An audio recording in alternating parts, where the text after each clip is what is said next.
Hello everyone, welcome to 8th week on OES talk. And this week we have Professor Miles Allen, who has been described as the physicist behind net zero, and also developed the methods used by the IPCC in 2001 to quantify the size of human influence on observed and projected global temperature changes, for which in 2010 he was also awarded the Appleton Medal and Prize from the Institute of Physics. And he also proposed the concept of global carbon budget, and also being one of the lead authors on the IPCC 1.5 special report. He has been a long proponent of fossil fuel producers taking responsibility for cleaning up after the products they sell, rather than placing the responsibility on relatively powerless consumers. And this week, Professor Miles Allen will be talking about the issues and opportunities associated with the fossil fuel company, and then also in relation to the net zero transition. So without further ado, I'm going to hand over to Miles Allen. Thank you, Alan. Great.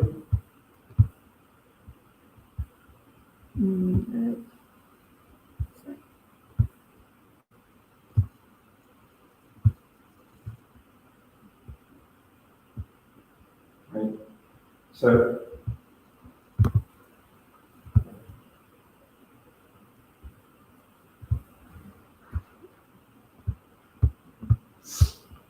great, okay. So with apologies to anybody watching online, I don't think people are actually here, because otherwise, it's got to be a reason for turning up. Yes, thank you very much for the introduction. Thank you for the invitation to talk to the Oxford Energy Society. Is there a clicker, or do I just walk over this? Yeah, it's fine. Okay, so I'm talking about a paper which has just been published in the Energy Journal Joule, led by Stuart Jenkins, a PhD student here in the Oxford Physics Department.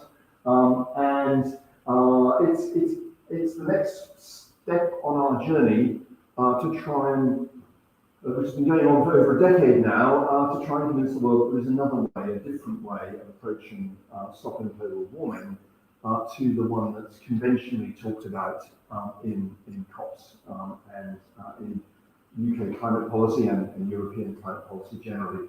And this is, in a nutshell, the idea of making climate change a waste disposal industry and making the responsibility of stopping climate change the responsibility of the industry that's selling the product that's causing the problem. When I say this to people, they sort of nod and they say, that's obvious. Why don't we do it that way? And I keep saying it, and I keep getting that answer. Unless, of course, they happen to be climate specialists or climate involved already in the climate bubble, and then they come up with all sorts of reasons why we shouldn't do this. But I'd like you to, particularly if you are already in the climate bubble a little bit, and some of you already are, I'd ask you to sort of step out of it a little bit and just ask some basic principle questions about how we are approaching this problem. I mean, first up, right at the outset, this idea came out of the realization that there was a limited amount of carbon dioxide we could afford to dump in the atmosphere, and that we were ripping through that budget at a very fast rate. There was a very high chance that we would at least generate more carbon dioxide than we can afford to dump in the atmosphere. So the real climate challenge was, what were we going to do with that excess to avoid it ending up in the atmosphere and causing dangerous climate change? And that situation hasn't really changed. If we look at the scenarios that actually managed to meet the goals of the Paris Agreement and keep global warming to around 1.5 degrees, we see that emissions in these scenarios clearly come down immediately, starting in 2020 and reaching net zero sometime around the middle of the century. But the production of CO2 from energy and industry, I'm just focusing on energy and industry here, doesn't fall nearly as fast as emissions fall. So it falls by about 2/3 by the time we get to net zero. And obviously that big grey wedge is the total carbon dioxide that's being stored back underground. So this is engineered storage. It's not being stored by planting trees. We'll come on to the sort of role of tree planting in this in a minute. But this is carbon being re-injected back into the Earth's crust. So there's obviously two sides there to stopping global warming. We need to reduce emissions. We need to reduce the amount of carbon dioxide that we produce. So we need less CO2 production by replacing fossil-intensive energy production with renewables. That goes without saying. But we also need to increase CO2 storage.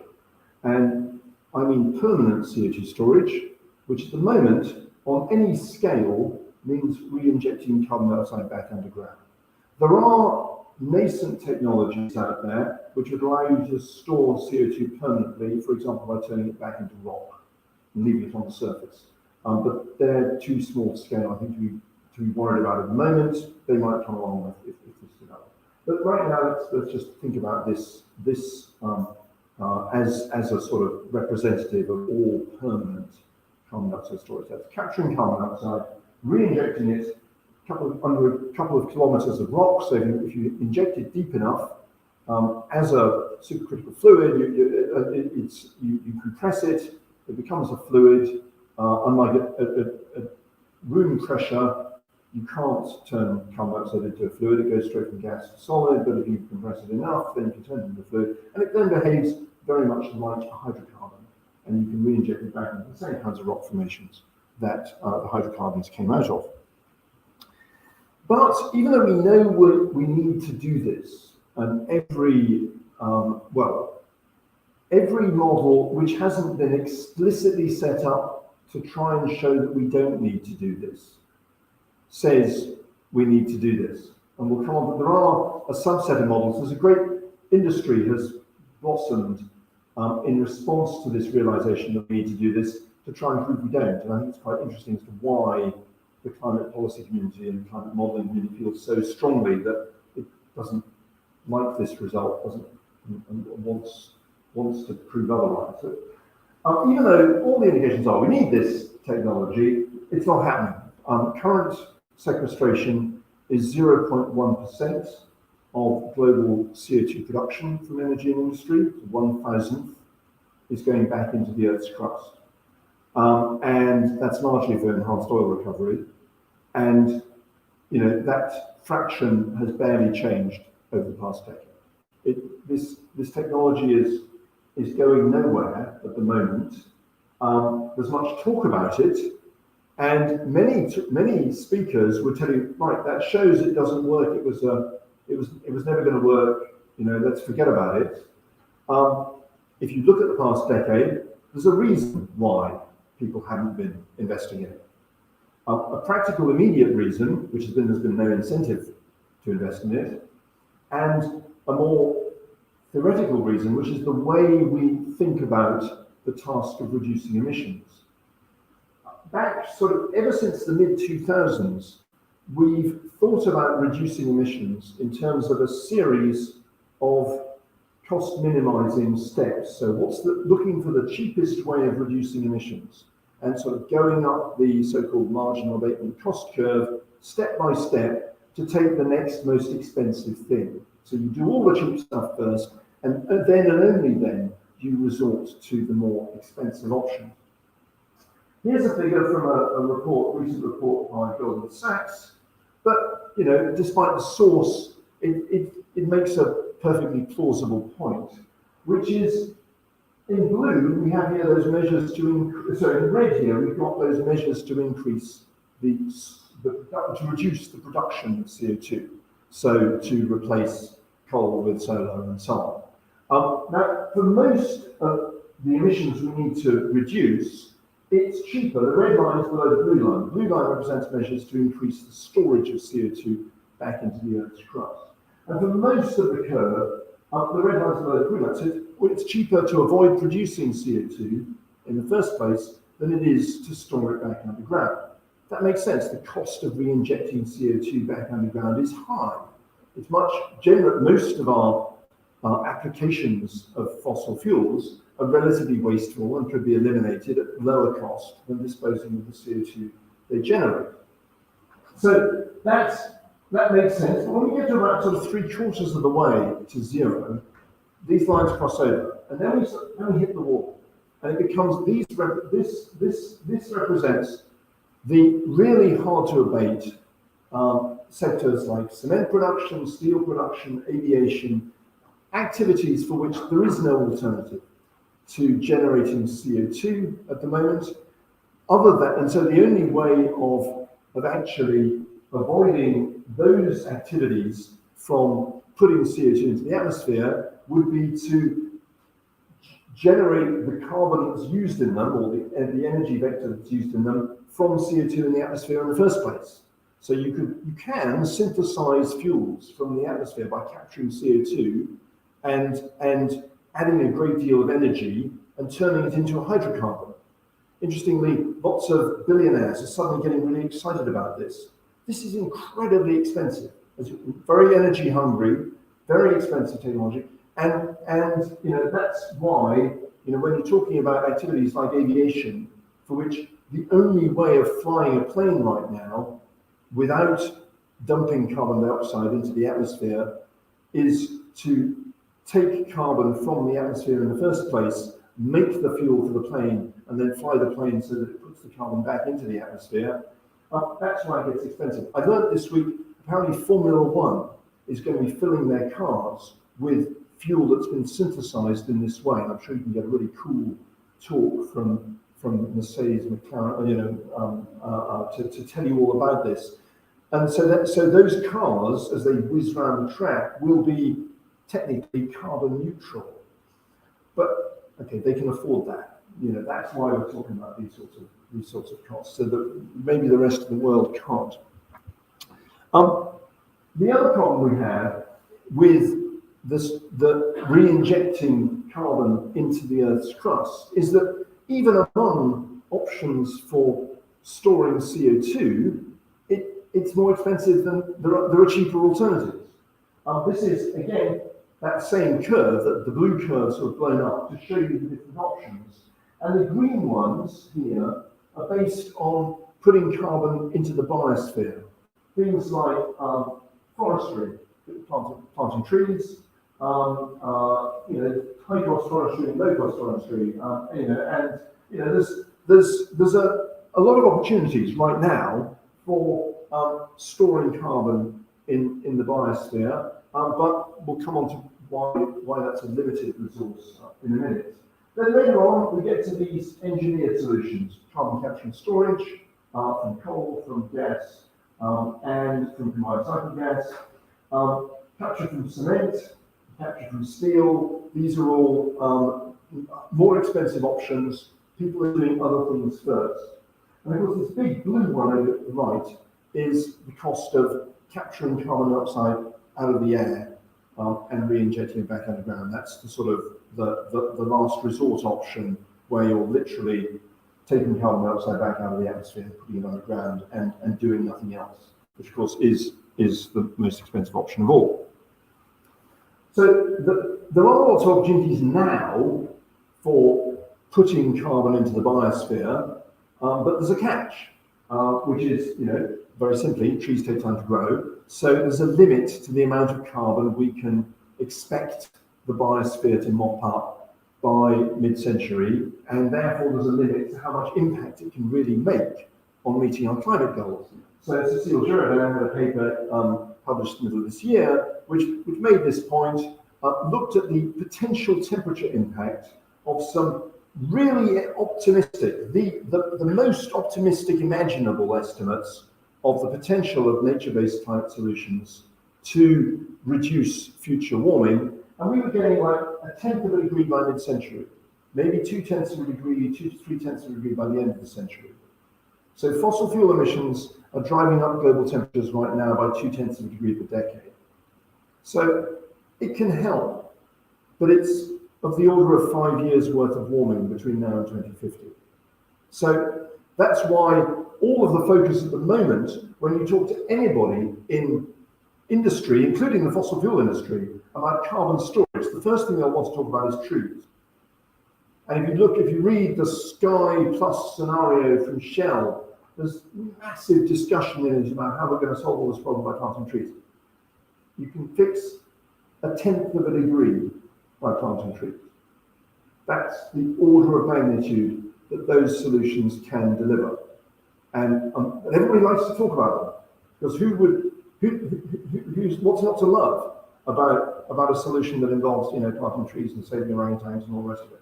And so, yes. I just wanted to ask, the best case scenario, is that assume that we're not going to find the down as well? Absolutely. So this is actually, even that 10th of a degree, half of it is avoided deforestation, and the other half is actual reforestation. So even that is perhaps, being quite generous in what it's actually doing to compensate for other, for fossil fuel emissions. So one thing I do feel very passionately about is the amount by which the public is being sold, and was being sold at COP26, that nature is the solution to continued use of fossil fuels. It's not. In fact, the whole idea that planting trees is somehow a nature-based solution to continued use of fossil fuels implies that turning kerosene into trees is a natural solution. I mean, you've only got turning rocks into trees doesn't sound very natural. And there's another really fundamental problem, which is as the world warms, trees are vulnerable to global warming itself. Lineker College, back in the 90s, I learned recently, built a new building, and we wanted to make it carbon neutral. I'm a fellow at Lineker. We wanted to make it carbon neutral, so we bought a large area of Tasmania and planted trees on it, and that balanced the carbon content of the building. So we declared our building carbon neutral, and we patted ourselves on the back, and I think we even won some awards for that. A couple of years ago, that forest burnt down. We then sold it, and the new person now has a piece of virgin land on which, of course, they are planting trees and selling carbon credits. Okay? That's going on all the time. And that was Lineker College. That's a pretty good customer, so to speak. I think we were doing kind of the right thing. You can imagine what's also going on with people who sort of care a little bit less. Many people who I talk to all the time, many people at COP are convinced that the solution is absolute zero. I was wearing my little net zero badge at COP, and then I've been given a hard time by the demonstrators going in and out, but I kept wearing it. Certainly the demonstrators outside, and many people inside COP, are convinced the solution is simply to stop using fossil fuels altogether. The difficulty with this, I think, is illustrated by this very simple observation about, this is just West Texas oil prices. 1950 to the present, $20, $120. So this is how the oil price has fluctuated after adjusting for inflation over the past 70 years or so. By the way, to put this talk into context, that is the cost of completely decarbonizing oil by capturing the CO2 it generates from the atmosphere and putting it back underground. So in the context of, the main message of this figure is that the floor price of oil is very low. We don't really know how low it is, but it's probably around $20, and it may even be lower, because this industry has never really had to push down its costs. And you could add on the cost of completely neutralizing the climate impact of that oil, and it would still be less than it was for pretty much a decade at the beginning of this century, when we were happily using it throughout. So in that context, the idea that we're just going to stop using fossil fuels is challenging. Does this take into account the CO2 emissions of the methods that capture the CO2? Yes. Because this is assuming that you don't even think about the oil, you just capture CO2 from the atmosphere and put it back on the ground. So you work out the carbon content of the oil, and then this would be crazy. Obviously, you'd want to capture most of the CO2 where it was generated, rather than resorting to capturing back out of the atmosphere. But suppose all of that oil was used for aviation fuel, and so you couldn't capture it at source. Then you'd have to resort. But this is kind of an upper limit. So in the context of which what people are prepared to pay for oil, you could completely decarbonize our oil-based economy and stop it causing global warming. similar-ish story applies to gas. Shorter timescale here. These are natural gas prices in the UK. Again, that's the same in these units. That's the same cost, assuming $200 a tonne air capture costs. It's very difficult to work out. Sorry, this is zero here. It's very difficult to work out. If you look at any natural gas price chart, working out what the extraction cost is impossible. Because basically, once you've dug your well and you've got your gas flowing, you're going to sell it, even if it's a negative price, because it's, in fact, they were during the, I believe during was it during the summer? At some point fairly recently, the Russians were literally just burning gas and oil at the wellheads because the fact that they had to keep it flowing to stop the wells going up. So they were literally just pumping it up and burning it, making a nasty smell, no doubt. And it's depressing. But that shows you that once you've set the infrastructure up to get this stuff out of the ground, it's going to get sold at a pretty low price. And there's a lot of cheap stuff out there. This is Rystad Energy's estimate of the cost curve of extraction of fossil fuels. Onshore Middle East, these are extraction. Companies are very reluctant to say what their costs actually are, because of course that's highly commercially sensitive information. So nobody really knows what Aramco's production costs are. Rumour has it they're down at the sort of $4 or $5 an hour level. These guys reckoned it sort of bottomed out at around $10 or $8 an hour or so. But crucially, and although there's different sort of sides to this, the renewables lobby will point to oil and gas selling prices and those price floors that you can maybe detect in that oil curve, for example, and say, look, those prices never come down. So whereas renewable prices, price of solar and so on, have come down, so that shows that renewables will always win because it's a fixed cost here. Another way of interpreting those graphs is those prices have never had to come down. They've never had to try. The industry has never really faced, as an industry as a whole, serious competition. So it's, what it could do to cut costs in order to keep selling its product and keep making money, we don't know yet. It's not been discovered. Interestingly, this is the assumption going forward, and this is under a sort of no climate policy scenario. The assumption going forward is that oil and gas prices will either remain as they are or go up a bit. But in the sort of low price scenario, they just remain as they are. They don't go down. That's the sort of without any climate policy here. If we compare this to oil prices on the right, gas prices on the left, in the EIA projections of what these prices might do under different scenarios for the future. If we compare this to what happens in the IEA's, so that was the EIA, that was the American government energy, this is the IEA, so the International Energy Agency, yeah. And this is their very ambitious net zero strategy. This is one where we impose, full suite of climate policies and get emissions down to net zero by mid-century. And if you delve into the document, you find that their assumptions about selling prices for gas over the next 30 years are that it's flat. And that oil goes down a bit, but not much. Coal goes down a bit, not very much, and then it levels off. Oil is flat. Oil goes down a bit, gas is flat, coal goes down a bit, and then it levels off. That doesn't seem like what I would expect prices to do in an industry that's facing extinction. And I do think there's a really interesting research question, which I just can't understand why nobody's looking at it, apart from anything else, you have a great title for your thesis, The Empire Strikes Back.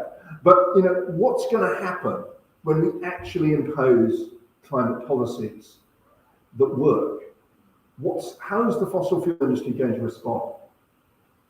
I think we got a hint of this with the unconventional oil and gas industry when OPEC tried to drive Texas out of business because they looked at Texas's extraction costs and said, right, we just have to drop the price of oil. And the Texans just beat them at their own game. They just kept on driving down costs and kept on producing until eventually the Saudis chicken. I mean, I understand it, that's kind of what happened. And this industry's ability to cut costs and deliver a product at very low prices is not yet tested. And if you think about it, what's their lower limit? They're sitting on free energy because they use their own energy to run their plant. Their actual constraints on what they could sell their product for are pretty few. So this is, of course, the fundamental problem with the. This is the thing I was really keen to show the ECM earlier on. So again, this is from a Geox Pro. This is not from any environmental. This is a petroleum industry website. Okay, and it's what they call 100 wells to watch in 2021. Okay. These are their prospective new wells, the kind of things that people at COP26 would be keen don't get developed. And you just look at this and see, where are they? How's that going to work? So all of these people demonstrating, keep it in the ground. It's like, yeah, it's easy for you to say keep it in the ground. It's not your ground. It's not your oil. And these are Angola, Namibia, Angola, Nigeria, Ghana, Morocco, Mozambique. These are the countries that the demonstrators are telling to keep it in the ground. This is problematic. So we need to stop fossil fuels from causing global warming before the world stops using fossil fuels. I say this, people nod, but then they don't seem to follow through the implications. This, by the way, is my evidence for this, which is an amazing picture of a village in Greece, where they discovered the village was built on a lignite deposit, brown coal, and they literally dug the ground out from underneath their houses to get at the lignite, leaving only the church standing. So if anybody tells you that you can solve climate change with a carbon price, the carbon price has to be the threat of eternal damnation. Anything lower doesn't work. Okay, back to the study. So again, we've got this is just taking one model out of that many that we averaged up earlier. And this is energy in industry, CO2 produced, CO2 emitted into the atmosphere, and that wedge is the CO2 stored. So this is one of the integrated assessment models from the suite that were used to produce scenarios for the IPCC's 1.5 degrees report. You can show exactly the same information by just plotting the fraction of the CO2 that's produced that is put back underground. This fraction obviously has to reach 100% for you to get to net zero.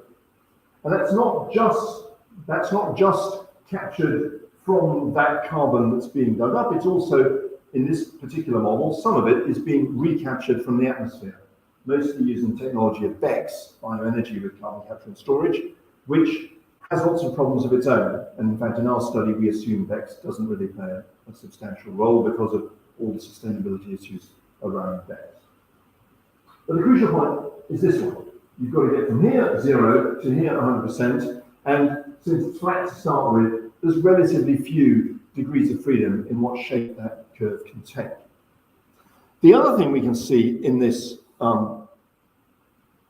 in these scenarios is that these are conventional scenarios which are driven by a global carbon price. This is how they get emissions down, is by imposing a price on carbon across the entire world economy, and then following that emission reduction cost curve to replace things and adjust supplies to respond in response to that rising price. What's intriguing in these models is that by the time the dot here is the point at which you get to net zero. And reading across, that's $1,000 per ton of CO2 is what it is, and it keeps going up after that. We see in these integrated assessment models, we see carbon prices going up to $10,000 per ton of CO2 by the end of the century. I think those ones are kind of so absurd we don't need to worry about them. But this $1,000 a ton per ton of CO2 to reach net zero is a very consistent result across all integrated assessment models. That's the price they say it will take to stop people dumping CO2 into the atmosphere. And that's a bit weird because that's higher than the cost of taking CO2 back out of the atmosphere. So why do the models, even in the models, it's higher than the cost of taking CO2 back out of the atmosphere with bioenergy and carbon capture and storage. So why can the carbon price go that high? Because it seems it's obviously insane to pay a carbon price that high when you could instead just pay somebody to take your CO2 back out of the atmosphere. The reason is the models assume that we don't build the plant to take CO2 back out of the atmosphere fast enough, and so the only option left in the models to drive emissions to zero, because we can't build, they assume hard constraints on how fast we can build out carbon capture technology in the 2030s and 2040s, because we basically leave it too late to build the CO2 disposal infrastructure. The only option left is to actually drive CO2 producing activities out of existence by these punitive carbon taxes, punitive carbon pricing. Yeah. There's also scalability is affected because the price of what they're getting to electricity from the atmosphere depends on scalability, and often they don't scale very well. Like very, very big ones are actually more expensive than actually a lot like chemical plants. Yeah, I mean that's a big unknown. There is most people in the sort of CO2 removal industry, not really an industry yet, but it's a sort of enthusiast group, I should say perhaps, insist that costs will come down with increasing. But there's two sides to that. There's the fact that costs, these things will require resources. They'll require some space, nothing like the space required for bioenergy-based carbon capture. But there will be an implication for storage resources. I mean, you'll put the CO2 into the cheap places to put it first, and then potentially start running out of those. My view on that one is actually I would imagine. I would imagine that costs probably won't go up. There will be some things pushing costs down, some things pushing costs up. But the idea that we'll run out of places to put CO2, I think is a little far-fetched because, first of all, there's loads of CO2 down there anyway. There's lots of CO2 in the Earth's crust. There's lots of places to put it. If you talk to anybody in Earth sciences, they're like, the idea of running out of geological formations to put CO2, it's like talking to them about peak oil, about running out of oil. It's like, no, we're not going to run out of oil. We might run out of oil at a certain price point, And so it'll be the same kind of principle. The CO2 storage will progressively, potentially get more expensive, but conversely, as we get better at finding it, we actually haven't found that the production costs of oil have gone up, because at the same time that we sort of run out of what was cheap, we make what was expensive cheap. So here's another option, a way of avoiding those punitive carbon taxes. So imagine a scenario in which a group of countries, so we're not assuming that it's a global policy to start with, it's just a group of countries or even a buyer's cartel, a group of airlines, for example, or even a group of universities, decides they want anybody selling them fossil fuels to certify that a certain fraction of the carbon content of the fuels they're buying has been put back underground. So they're simply requiring that of their suppliers. In this paper, we assume that the carbon that's stored back underground can be sourced from anything you want. So the industry would almost certainly then start off just capturing its own CO2, it generates loads of CO2 from its own refineries. So they could get to 10% storage actually very cheaply. That might be a risk because a public perception risk of the policy, because people might say, well, they should be doing that anyway. Okay, we often get that. Well, they shouldn't be doing that anyway. They're not doing that anyway. So it's all very well to say that. I mean, you could argue they should be doing that anyway, but they're not. And you know, for example, in Indonesia a couple of years ago, a new natural gas field came on stream, which was, I think, 50% CO2. Overnight, it became the largest single point CO2 source in the world, because all of that CO2 is just going straight back in the atmosphere. And it would cost the company that's operating that field well under $10 per ton to capture it and put it back in the ground. But they have no incentive to do so, because why would they? Indonesia, it doesn't, you know, it's not part of Indonesia's NDC, it's just that. So obviously we need to get to net zero, so we need to increase the fraction we put back underground progressively over time. 10% by 2030, 50% by 2040, 100% by 2050 is a sort of reasonable pathway. What happens? Well, this is sort of how it works. This is where we are at the moment. We have an extractor of fossil fuels, and the blue curves here are sort of embedded CO2. They're selling to an industrial point source or refinery, passing on to consumers, and it's all ending up in the atmosphere. So the industrial point source might be being threatened with carbon taxes and things, so they're not very happy. The consumers are just a little bit puzzled by where all this is going. The atmosphere is sweating. The geological storage operator over here is very sad because nobody's talking to them. They have no business. There's no business case for putting carbon back underground. The government is asleep, and the extractor is just laughing. They're making silly money right now, and they still are. Okay, so now we introduce the carbon takedown obligation. The government gets busy and requires the extractor to give some evidence that some carbon has been stored, some fraction of the stuff they're digging out of the ground, the CO2 content of the stuff they're digging out of the ground has been put back underground. Small percentage to start with. So we're starting small. The sort of thickness of the arrows indicates the amount that's actually going back underground. It's just a schematic here. So, and they will obviously pass that cost on to their customers, but they will have to pay a geological storage operator to do that. By the way, of course, in many cases, the geological storage operator might be just another division of the same company. But, you know, that's fine. That's the way it would work. So what happens? Well, first of all, industrial point sources, from being threatened with high ETS prices and driven out of business or driven to China, you know, cement factories might suddenly feel, maybe this isn't so bad after all, because they're suddenly being paid for their CO2, because they, of course, are the cheapest sources of CO2 around. Consumers are, you know, looking a bit puzzled, but they're getting to know what this policy means. The atmosphere is still sweating because loads of CO2 still going into the atmosphere. The geological storage operator, of course, is now happy because they have some customers. The government is getting nerdy. It's learning how to do this. It's developing monitoring verification systems to ensure that carbon which is claimed to be put back underground actually stays there and so on. The extraction reporter, of course, is angry because they're suddenly being required to do something they weren't being required to do before. But my heart doesn't bleed for them. They've had it pretty good. Okay, so let's see what happens.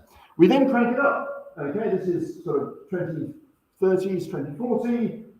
You're actually starting to run out of CO2 from industrial point sources.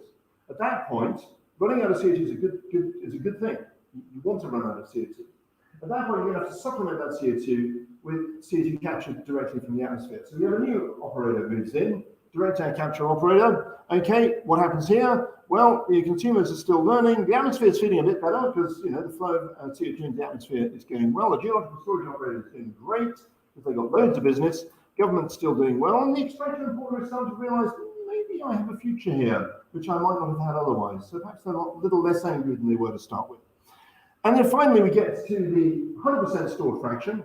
You'll notice this arrow is the same thickness as that one. So the same amount of CO2 is going back into the ground as is being liberated from the fossil fuels that are coming out of the ground. And now, of course, the industrial process is really happy because they're making loads of money from selling CO2. The consumers are happy because they're pretty happy, but they probably haven't noticed all this is happening because the costs aren't that huge. The atmosphere is breathing a sigh of relief. The geological storage operator is still making loads of money. The government's feeling awesome because it's stopped global warming. And the extraction and importer has suddenly realized that they've saved the world. There we are. When you sort of think about the economics of this, because you ramp in this requirement starting at zero, it doesn't cost very much. So if we say we need to be at 10%, 1% soon, okay, that would be 50 cents on a ton of CO2. 10% by 2030 would be less than the ETS price.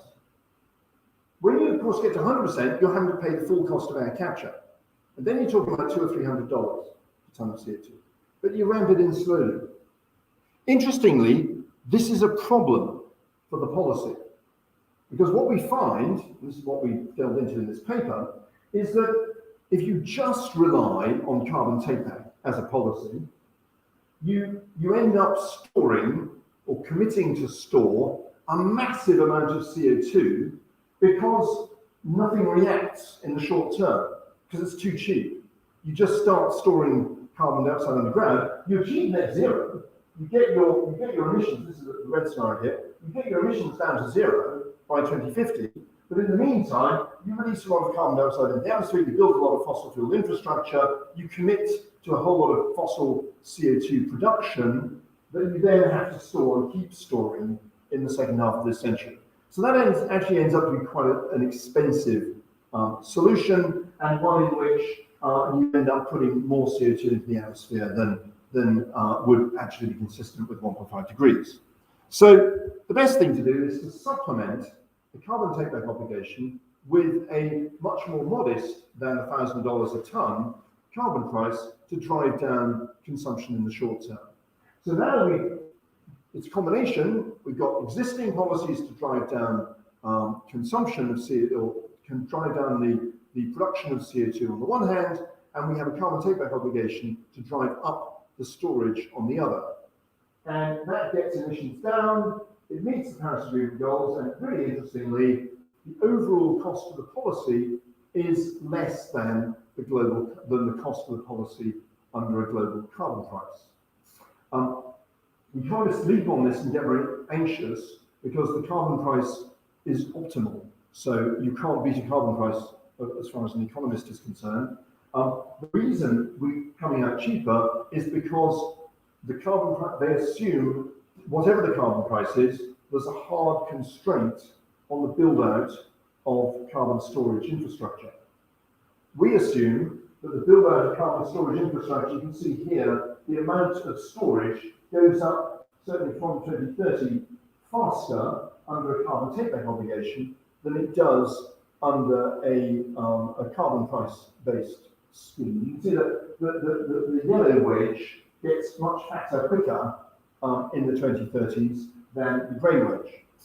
I think that's reasonable, although this is an open debate, because if the industry had their feet held to the fire, if they knew that in order to keep selling their product, they had to dispose of CO2, I think it's quite likely they just do it. And they work out how, and they build the infrastructure. This is what they do. They build pipes, they stuff stuff, they get stuff out of the ground, they put it back. Yes? Sorry, I don't know enough about this, but how good is the actual carbon capture technology and how reasonable is it that it will be able to capture anything by 2060? Will the technologies for it all depends on what your CO2 source is. If your CO2 source is something like natural gas processing CO2, which is nice and pure to start with, they know exactly how to do that. They're doing it already. They capture it and they can put it back underground. It costs less than $10 a ton. If it's recapturing CO2 from the atmosphere, which is kind of the opposite extreme, where the CO2 is really dilute, that can already be done, and there are companies already doing it, but then you're talking about hundreds of dollars per ton rather than less than 10. So again, in the sort of feasibility question is, what are you prepared to pay? But for the hundreds of dollars per ton range, it is definitely feasible because it's happening. So this is the take home. If we introduce a carbon takeoff obligation now, it reduces the risk of these kind of protests stopping or slowing the build out of carbon storage infrastructure and preventing us meeting our climate goals. Because at the moment, we are implicitly relying on building this carbon storage infrastructure, but we're not getting anybody ready for doing it, and we haven't worked out how it's going to be paid for. And in the UK, we're assuming it's all going to be paid for by the taxpayer, which is bonkers, because if people don't particularly like something anyway, and then telling them, well, you're paying for it, it's just not going to work. I cannot see how we will maintain public support for something like this. It's been hard enough to get public support maintained for things like wind and solar, which are broadly popular policies, but to get public support for a policy of essentially dealing with the waste of a very profitable industry entirely with taxpayers' money, I think is going to be really difficult. So, we need to get ahead of this, build public support for practical, scalable ways of getting rid of CO2 that don't depend on the taxpayer and aren't therefore vulnerable every time there's a downturn in the economy. If we, this is what we would argue is what we would call a backstop measure. It's a set, yes, we can get emissions down in the short term. We can't get them to zero with the conventional policies we've got at the moment. You put this in place, you know you're going to get to net zero because you've got that infrastructure working away in the background, building up the fraction you sequester until it's 100%. And crucially, this is the main finding of this study, this was always rather dismissed by economists and sort of policy establishment as saying, well, it's a regulatory measure that would be much more expensive than a carbon tax. Well, it doesn't need to be. If you implement it alongside modest demand reduction measures, then you can actually meet the Paris Agreement goals at no significant additional cost. What are the short-term things here? Opportunities coming up to think about this. The UK, currently holding the COP presidency, has to make some big decisions over the next few weeks and months. We've got to decide whether to license the Canberra oil field. We've got to decide whether to give 1.3 billion, I think, to some LNG extraction projects in Mozambique, lend. And there's a coal mine in Cumbria that they're arguing about whether to license. A really obvious thing the government could do, which would completely transform the global conversation about climate change, is to make these licensing decisions conditional on getting rid of all scope CO2. They could just do that at a stroke, and suddenly everybody would think about the climate problem differently.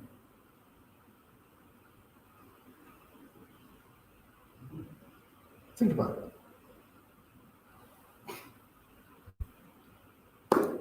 That's all from me. Well, I hope it's impressive.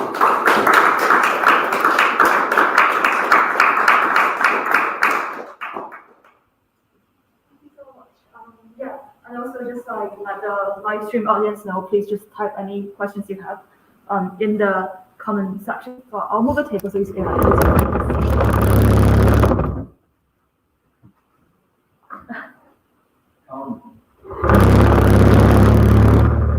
Yeah. All right. Okay. Yeah. So any questions? Yeah. So you spoke a lot about the politics and the economics of carbon capture technologies and implementing it in a good strategy. But as you ramp up carbon capture and people continue demanding more energy, and you spoke about the intrinsic value of the in your graph about in terms of value that it passed down to the customers. What about the energy requirement from the carbon capture technologies? As they ramp up in scale, as people demand more energy, and you're saying that perhaps it could come from fossil fuels continuous production, and what if the carbon capture technologies need their energy from fossil fuels? Well, it would up the energy. You would increase requiring, for example, Aramco to dispose of the CO2 embedded in the products they sell, would increase their requirement of the amount of oil they would need to pump for every oil they sold by, I think, about 20%. Okay, so yes, it increases the rate. This policy would increase the rate at which we deplete fossil fuels, because obviously, if it was imposed on fossil fuel producers, they're going to use their own energy. I mean, they might use solar energy to power their air capture plants, but they probably wouldn't. If it was Qatar, why would they? I mean, they might. I don't know. It's up to them. But I don't think the energy requirement is really an issue here, because what we need to do is stop fossil fuels from causing global warming. Because, and most of the fossil fuels we will be using at the time we stop fossil fuels from causing global warming won't be used for generating energy. Those hard to deal with sectors, they're certainly not generating electricity. We'll have moved on from that by then. This is aviation fuel. So this is why I'm not sure the additional energy, in terms of the additional energy footprint of this, is particularly relevant. It is important that this approach would actually result in more rapid depletion of our fossil fuel reserves. But we seem to have plenty of fossil fuels. That's not the problem. I don't think that's if you're saying problem constraint. A past depletion of fossil fuel reserves, should that's equivalent to more CO2 in South if you put it in this? Yes, but they'd be capturing it all. So with be going back in. generated Yeah. by So CO2. we'd be turning our buried carbon and buried hydrocarbons into buried CO2, and so we would be using up buried hydrocarbons faster than if we were just dumping them in the atmosphere. But I don't think that's a problem, because there's plenty there. Energy-wise, to bring it up, burn it, and put it back down. At some point, we may well reach a sort of crossover point where it would be cheaper to capture CO2 out of the atmosphere using renewable energy and make synthetic and synthesize hydrocarbons. But that crossover point is probably quite a long way away. But if you just think about the basic energetics of it, if you've got a hydrocarbon that's sitting there that you can tap the energy from, whereas the alternative scenario is that you get all your energy from some other source and capture CO2 directly out of the atmosphere, it's going to be a while before renewable energy wins. I think that's my question, the breaking point when that was going to happen. Yeah. Well, I think we could. So some people would argue, there's plenty here in Oxford who are very bullish about sort of lowering the cost of green hydrogen and so on. And if green hydrogen were free next year, then we're able to outcompete Saudi oil at $4 a barrel or Qatari gas at heaven knows what, then yes, we wouldn't have a problem. But I think this is essentially. But you could argue, even if you think that might happen, this is still a sensible policy in case it doesn't. So I think, and certainly the market isn't betting on hydrogen being cheaper than fossil fuels anytime in the foreseeable future. So whatever the hydrogen advocates suggest, that's not what the market seems to think is going to happen. Maybe if I put in one thing, sorry. put in one question from the audience online, and then I'm gonna go pick a piece and you can take the audience. So there's one question: who will take responsibility if there was a leak in the storage? So would it be the operator, or would it be the government, or who would it be? Yeah, no, that's a great question. That's exactly why you need that sort of nerdy government building a whole infrastructure of managing a net zero carbon economy, because that's sort of is so. There has to no company. So at the moment, for example, if you dump carbon dioxide in the atmosphere, it's everybody's problem. It's not your problem. If you inject it back underground, it remains your problem indefinitely. So it's not surprising companies aren't doing it. Apart from anything else, it actually leaves them with a liability. So no company is going to be able to carry a liability indefinitely. So there will have to be some kind of certification and handover process whereby when the geological storage operator has finished filling up a depleted gas reservoir or saline aquifer or whatever it is they put their CO2 into, they monitor it for 10 years or something, show all the data to the government, convince everybody that it's not leaking or that the leakage rates are below 0.01% or whatever the limit is that's agreed, and then they hand it over to the government. And yes, so down the line, there is a liability on future generations of all this buried CO2. There is CO2 in the Earth's crust anyway. We wouldn't actually be increasing the amount of CO2 in the Earth's crust that appreciably by doing this. But obviously, yes, that is, that is a potential liability on future generations if it were to start to leak. But nothing compared to the liability of it being in the atmosphere or being in the biosphere and vulnerable to trees burning down and all the rest of it. So, it's, if we're going to generate that CO2 in the first place, and it's being generated, everybody's planning on generating it, it's better that it's back underground than anywhere else.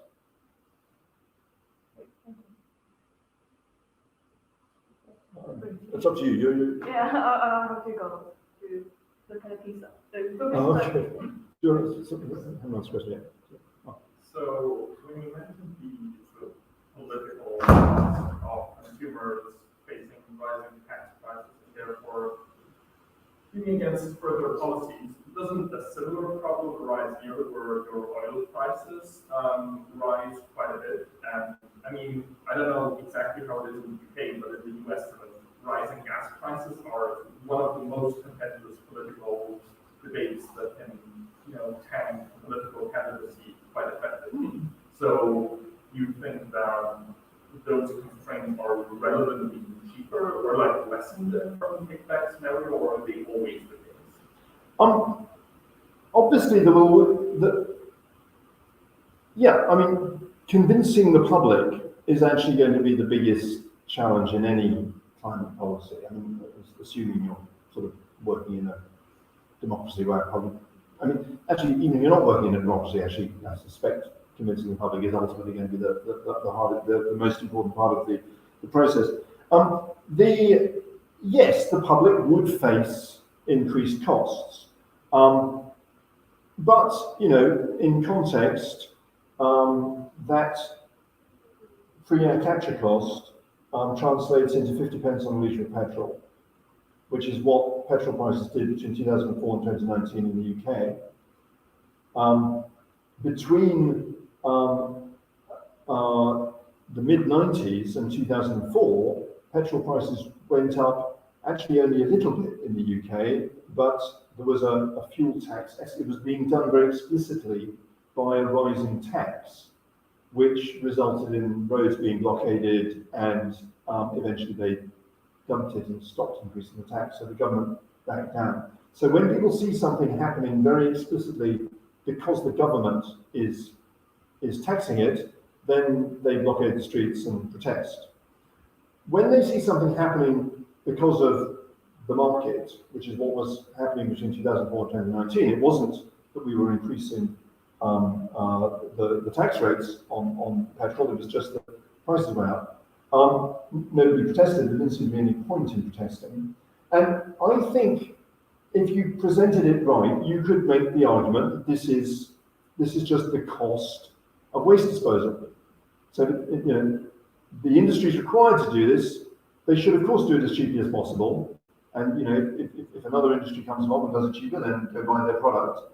But I think it'd be a lot easier to sell to people than a carbon tax, because a carbon tax, to a lot of people, it feels like, well, it's just a straight imposition, and they don't see a clear link between them paying carbon tax and the desired climate outcome. Because people keep pointing out, well, you pay your carbon tax, but people still keep burning carbon anyway, so it's just rich people keep polluting it. So it's an excuse for rich people to keep polluting.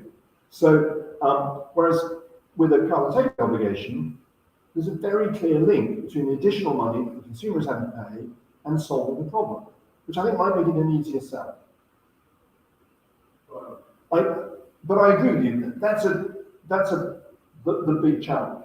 But the one thing is, I'm very confident that the kind of tax our way out of the problem or micromanage our way out of the problem, I think both of those scenarios, which are essentially what Britain and Europe are planning at the moment, is going to be very, very difficult. And I'm really worried about the sort of coming public backlash against climate policy being another very big sort of wedge issue in the coming decades.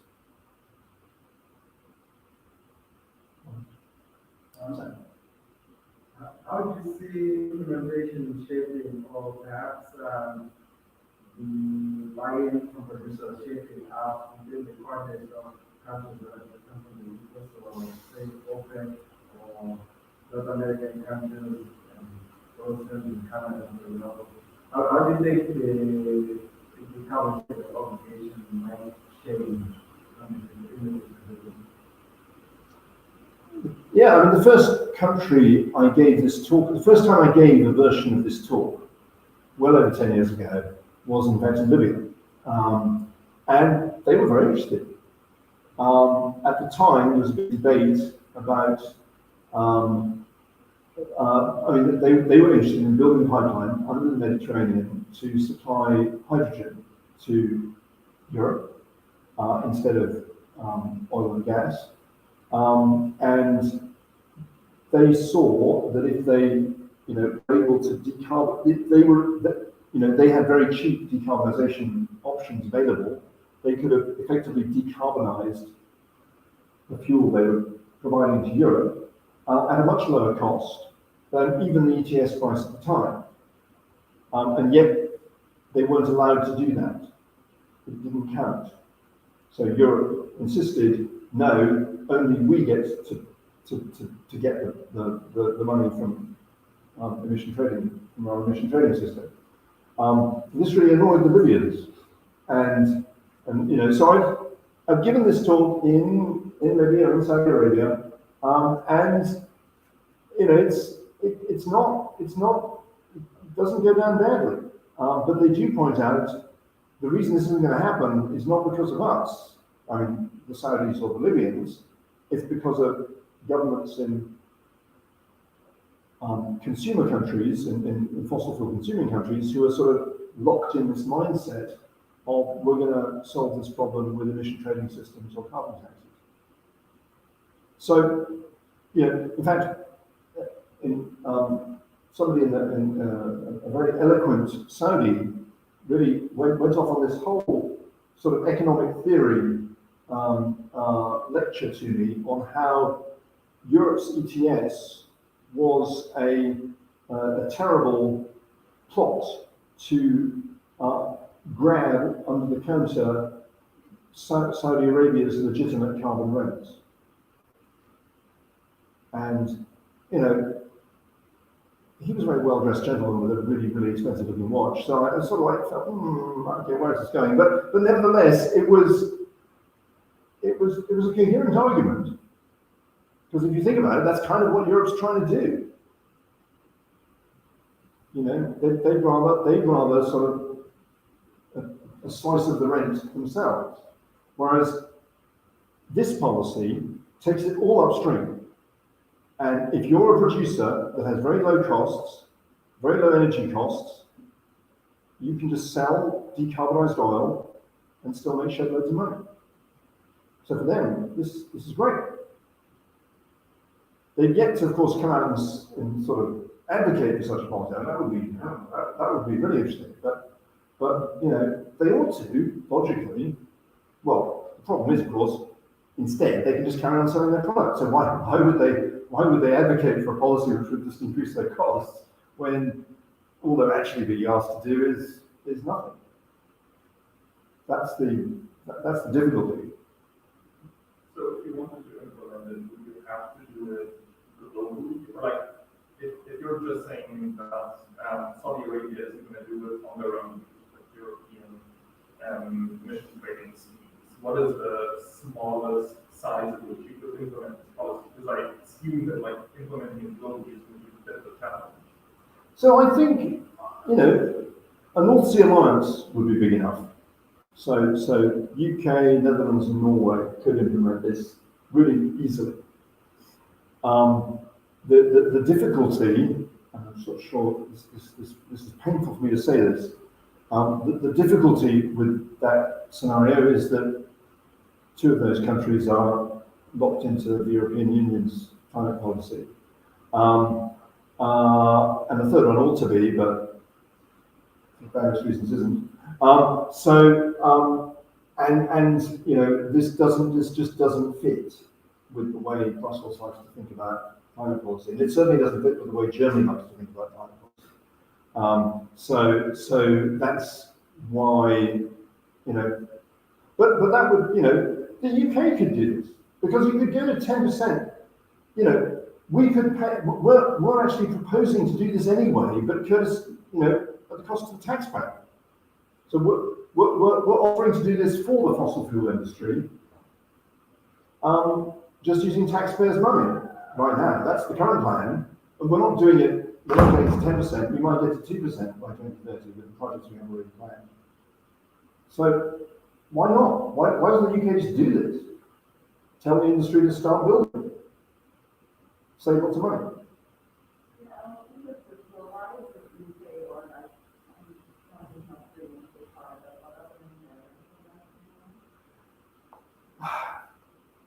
I mean,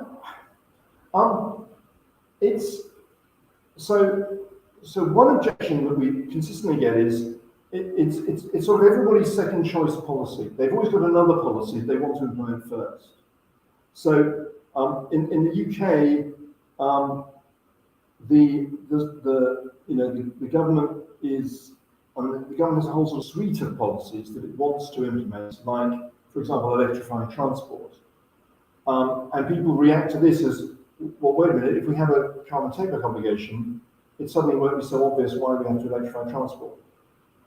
And we're really keen to electrify transport, and it's going to be massively disruptive. They don't like to admit that, but they know it's true. So they don't want anything to disturb the absolute imperative that we have to do that. And so the last thing they want is for the fossil fuel industry to be coming along saying, hey, we can decarbonize our fuel anyway. It's not a problem. Because actually, if you look at the cost of decarbonising the UK road transport system, the way we're going to do it, compared to the cost of just a carbon takeback, the numbers are not obvious. I mean, it's not we haven't sort of gone, but you can imagine early days of a carbon takeback obligation, you're barely noticing it. Even at 50 pence on a litre, that's the sort of full free air capture cost. Compare that to the cost of fully electrifying the entire UK transport system. Now, of course, they want to electrify the UK transport system anyway, for other reasons. So they don't want the message that that's not absolutely essential to stop climate change. So that's, I think, the main reason we get pushback on this is people don't like the fact that it potentially undermines the case for other policies that they're fond of. I'm trying to remember who's asked questions. Yeah. Yeah, absolutely. So, but the frustration I have is that people use climate policy a lot to justify policies that they want anyway, and as a result, you end up with a dysfunctional climate policy. So we're using climate policy to promote biodiversity. It's a very bad way to promote biodiversity. I mean, and sometimes not. But I mean, yes, we need all these things, but and so I think we should electrify transport anyway. That's fine. But I don't think the climate argument makes it inevitable that we electrify transport. I think there always was another way of doing it. Is that the reason why it's going to be so hard in Europe? Because they've got this other agenda. Yeah, I think there's such a industry built around the current way of doing things in Europe. There's a whole industry in trading emissions. Suddenly you put this in, what's the point of the ETS? I mean, okay, yes, we need that demand push at the same time. So actually we would argue, no, keep your ETS, it's fine. But just implement this as well. But people worry that if the public hears that, oh, the fossil fuel industry are actually taking care of their CO2, so why are we paying all these other things as well? It might make that conversation harder. So, but yeah, I mean, that's the problem. But it's path dependent. I do wonder if we discovered global warming today, would we have approached it in the way we're doing? I mean, in many ways, I think this would, if we didn't, it's path dependent. We are where we are because of how we got here, and it's quite difficult to bring in something like this. Can I just put in one question? Sure. I'm also conscious that I'm keeping people from nice hot pizza, so maybe we should wrap fairly soon. Obviously, I'm sticking around. Yeah, I'll just ask this one. So, this is from Paul. Paul has two questions. So, first, thank you for a very interesting talk. And then, what exposure have the government industry had with carbon take by obligation? How is it being received? And then, number two is there ocean storage a cheaper and practical method for carbon sequestration, such as North Sea oil? Could pump it up to the seabed? So on the first question, I always felt it's been received sort of politely and slightly condescendingly. People say, yeah, that's very interesting academic idea, but it's all a bit academic. We often get the pushback, oh, it's academic. This is just theoretical. It's we've got other things to worry about right now. Go away, go back to your university. Tends to be and they assure us they're taking it terribly seriously and they're very interested, but it's academic,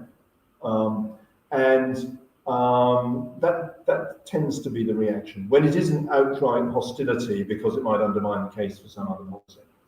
On the second point, ocean storage, yes, in principle, injection of CO2 into very deep oceans, ocean trenches and so on, would be a cheaper way of disposing of it than injecting it back into rock.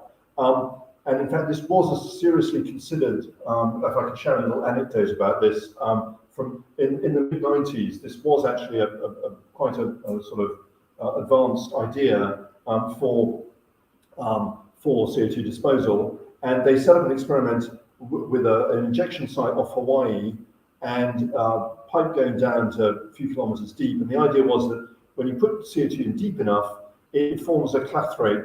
It doesn't really mix with anything. It just forms a mush on the ocean bed and stays there in principle forever.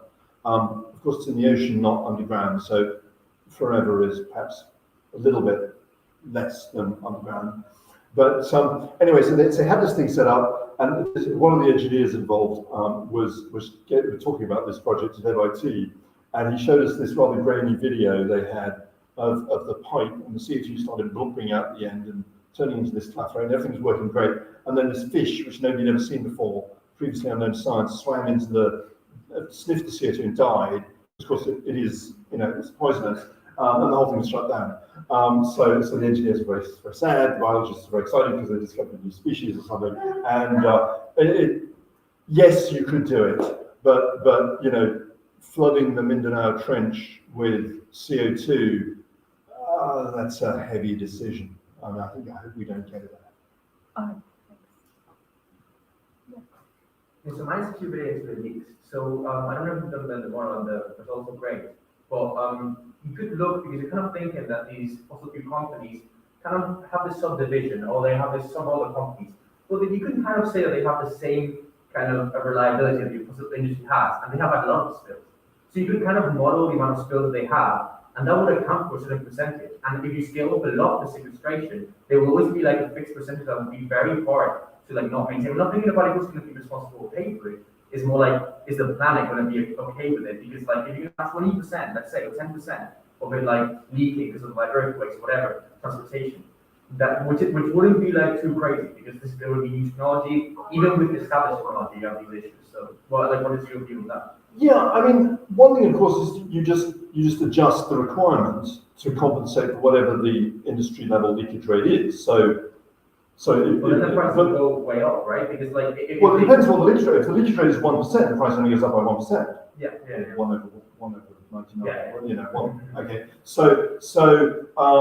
Obviously, if the leakage rate is 50%, then yes, it becomes you have to be burying 3 for every 2 or something. You know, so it would make it more expensive. What the projects they've done, any leakage is immediate. And that's fine because you can take that into account in licensing the reserve. You know, when it's handed over to the government, whatever's going to leak has already leaked. Provided that's the situation, then I don't think it's a problem. It just means that some formations will be less valuable than others because they're a bit leakier. The difficulty is the leak that happens in 300 years' time, because whose responsibility is that? There, you just have to, you know, in a sense, and you know, you have to trust the geology. But we've got 150 years of understanding sedimentary rocks because that's exactly what they've been doing to find oil and gas. So, you know, and talk to people in earth sciences. This is not an issue for them. And I think that's just because they, you know, that's just, the leak problem and storage, you know, the reliable storage capacity problem, which is kind of the same thing, is very much, it's very present outside the geology community. And you talk to people in the geology community, and there's. But I also mean like leaks before you even get inside the ground, like in pipes and stuff like that. Because the way oil has been transported, it's been leaks and then locked. Of course, but we need to build a safe CO2 transport and storage infrastructure. Again, and we need to convince the public it's safe, which will take even longer than building it. Yeah. And so, again, that's another reason why we have to start doing this now. Because if we have to do this in a hurry in the 2040s, we just won't get the public license. I'm just very conscious of these pizzas. I'm pretty hungry myself. So I mean, I'm very happy to keep talking over pizza if people are happy with that. That's all the kind of figures. Okay, last question. Yeah, last question. Yeah, yes, please. I was just wondering, are there any potential governments already that, for example, already working with locally, and secondly, is it more straightforward to start with like all of middle east countries, for example, that like because you said Europe is quite difficult to really something up in the agenda? To be interested in this, you've got to be pretty progressive on climate. You've got to really want to stop fossil fuels causing global warming. So at the moment, because Middle East countries have been kind of on the back foot and on the defensive on climate, that's not where we're expecting most progress in the short term. We have had the most progress has been made in the Netherlands and in Norway. In the Netherlands and in Norway, the Netherlands is looking at this pretty seriously. They had a big study last year. There's a nice report which you can look at the carbontakeout.org site. And there's a lot of interest in this. They're looking at this quite, you know, their particular circumstances as a way of decarbonising their gas supply in particular. This could be quite attractive. Norway, weirdly, they're just too rich. So they just say, oh, well, we'll just bury the CO2 anyway. We don't need an obligation, we'll just do it. You know, that's the problem with Norway, is they're just too nice. I mean, they don't work like normal human beings. You know? All right. Thank you so much, Mark, for such a engaging talk, and thank you everyone for coming this week and like in a rainy day. So yeah, thank you so much. To stay for pizza and then ask now more questions. Thank you. Yes. Thank you. Yeah.